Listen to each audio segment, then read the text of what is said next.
Izin Bu, terkait kerbau yang mati mendadak di lokasi Kecamatan Kampung Melayu, Kelurahan Kandang itu seperti apa Bu langkah kita selaku dinas terkait?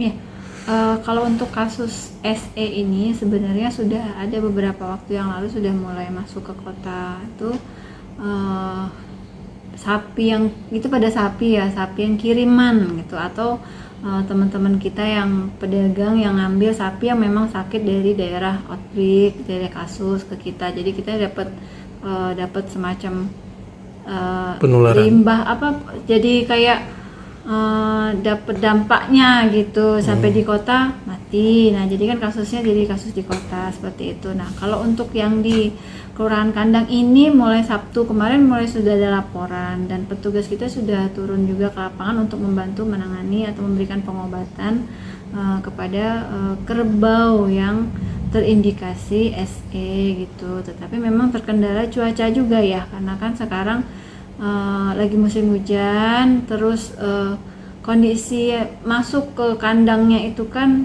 pasang. Iya, Sekarang lagi pasang airnya, air lautnya gitu. Tapi untuk tindakan pengendalian sudah dilakukan tindakan pengobatan dari kita, petugas kita sudah turun ke itu dan sekarang kasusnya sudah mulai melandai. Menurut informasi indikasi penyakitnya itu apa Bu namanya? Seperti penyakit yang lagi outbreak ya di kabupaten lain itu ada penyakit namanya penyakit septisemia epizootica atau biasa dikenal dengan penyakit ngorok. Oh, Itu ngoro. memang penyakit yang ada di kerbau, dia memang menyerangnya di kerbau gitu. Oh, penyakit ini jenisnya menular ya Bu? Menular. Menular Dia melalui apa Bu? Dia menularnya bisa melalui serangga, bisa atau melalui kontak langsung. Nah, kenapa bisa di ke daerah kandang itu bisa terkena? Kemarin kami melakukan semacam tracing ya, kenapa bisa kena? Apakah ada yang memasukkan kerbau yang baru? Ternyata tidak. Jadi kerbau ini kan jangkauannya luas mainnya, nggak cuma di daerah kandang aja, bahkan sampai ke daerah Padang Serai gitu. Nah, di Padang Serai kan kita ada rumah potong hewan. Nah, di rumah potong hewan itu kan segala macam bentuk Hewan. maksudnya gini, sapi yang sakit pun dipotongnya memang harusnya memang di RPH gitu. Jadi kemungkinan besar kita melakukan kajian epidemiologinya kemungkinan memang dari sana gitu sumber penularan itu gitu. Kalau sebelumnya pernah pengobatan, ada yang treatment pengobatan ada yang berhasil Bu? Ada, alhamdulillah ada yang berhasil. Oh, jadi dari identifikasi itu apa aja Bu ciri-ciri dia bahwasanya hewan tersebut terserang penyakit Ya, kalau virus? yang di kerbau ini dia demam, lesu, kemudian mengeluarkan ingus ya. Mengeluarkan ingus dari hidungnya, ada cairan-cairan lendir gitu keluar dari hidung. Dan itu kita yakin gejala tersebut adalah gejala dari penyakit ngorok atau SE yang sekarang sedang outbreak. Dari gejala tersebut membutuhkan waktu berapa lama Bu jika tidak diobati? Cepat sekali ya, karena ini memang lagi outbreak. Bahkan yang sudah mengalami kematian ini kan ada beberapa teman-teman peternak kita yang ada yang mati kerbaunya. Nah itu memang masa inkubasinya sangat cepat ketika sudah kena ini. Itu kan beberapa koloni pemiliknya ada 4 ini yang kami masuk ke catatan kami. Nah itu kandangnya memang saling berdekatan gitu. Ketika 1, 2 udah mulai kena itu cepat sekali untuk menularnya. Oh, itu kalau dalam sistem jangka waktu itu berapa lama Bu? Kalau masa inkubasinya sekitar 7 hari, mas.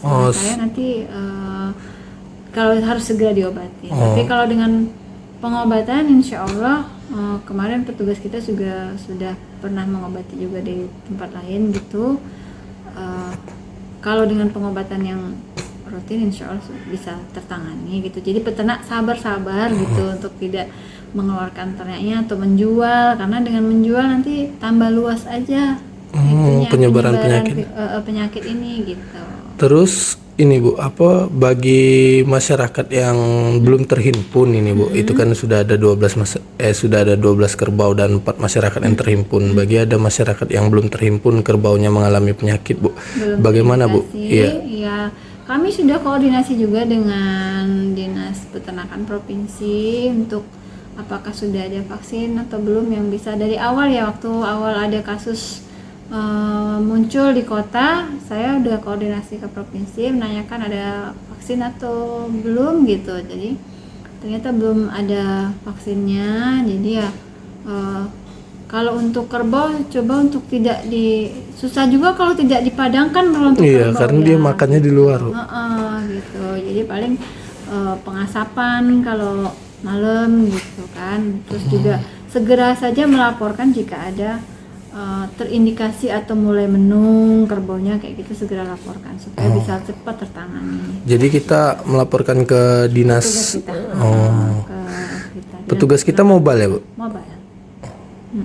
Itu kita ada nomor yang bisa dihubungi enggak, Bu? Nomor kantor kah atau petugas kita mobile saja?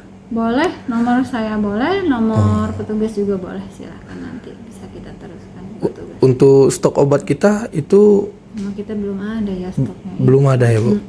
Jadi bagaimana tindak lanjut kita, Bu, kalau terkait stok obat ini misalnya belum ada, jadi pengobatan kita seperti apa dulu langkah awal kita? Suportif terapi mungkin yang bisa kita berikan. Kemudian kalau untuk pengobatan itunya kemarin ada sedikit bantuan dari provinsi, ada, nanti bisa kita pakai untuk pengobatan itu. Berapa, Bu, kira-kira jumlahnya? Tapi dia cuma analges antipiretik saja. Itu saya Mampu nggak hafal jumlahnya. untuk menjaga berapa kerbau, Bu, rata-rata? Kalau ini untuk yang sudah kena ya Bang, nggak bisa dipakai untuk yang belum kena. Jadi Iya, sistem dan pengobatan. pengobatan yang anti kerbau itu susah.